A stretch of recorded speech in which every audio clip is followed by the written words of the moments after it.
एक समय की बात है, जूहों में एक बड़ा ब्राह्मण हुआ करता था, जिसका नाम सुदामा था। वह बहुत गरीब था, लेकिन उसके पास एक अनमोल धन था, उसकी सच्ची मित्रता और भक्ति। सुदामा का एक पुराना मित्र था, भगवान कृष्ण, जो उस समय द्वारका के साम्राज्य का राजा बन चुके थे। सुदामा का परिवार अत्यधिक गरीबी में जी रहा था और एक दिन उसकी पत्नी ने उसे कृष्ण के पास भेजने का सुझाव दिया। उन्होंने कहा, तुम्हारे पास कुछ चिवड़े हैं, उन्हें लेकर कृष्ण के पास जाओ, वह तुम्हारी मदद करेंगे। सुदामा ने हेजिटेंट रहते हुए कुछ चिवड़े एक कपड़े में बांधकर भगवान कृष्ण के पास जाने का निर्णय लिया। जब वह द्वारका पहुंचा तो उसकी गरीबी और हालात देखकर उसे बहुत शर्म आई, लेकिन अंत में उसने कृष्ण के महल में प्रवेश किया। जब कृष्ण ने अपने पुराने मित्र सुदामा को देखा तो वह बहुत खुश हुए। उन्होंने अपनी अनुपस्थिति के दौरान सुदामा की यादों को ताज़ा किया और उसे गले लगाया।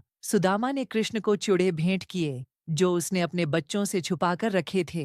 कृष्ण ने उन चिड़ों को बड़े प्रेम से खाया और कहा, यह तो मेरे लिए सबसे अच्छे प्रसाद हैं। फिर कृष्ण ने सुदामा से उसकी जिंदगी के बारे में पूछा। जब उन्होंने सुदामा की गरीबी के बारे में सुना, तो कृष्ण ने उसे आश्वस्त किया और बोले, तुम चिंता मत करो, मैं तुम्हारी मदद करूंगा।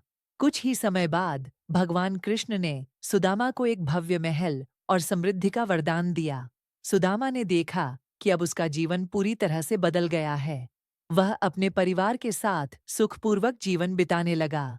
उसने अपनी मित्रता और भगवान कृष्ण के प्रति अपनी निष्ठा को कभी नहीं भुलाया। इस प्रकार भगवान कृष्ण ने न केवल अपनी मित्रता का प्रमाण दिया, बल्कि यह भी दिखाया कि सच्चे प्रेम और भक्ति के लिए कोई भी बाधा नहीं होती।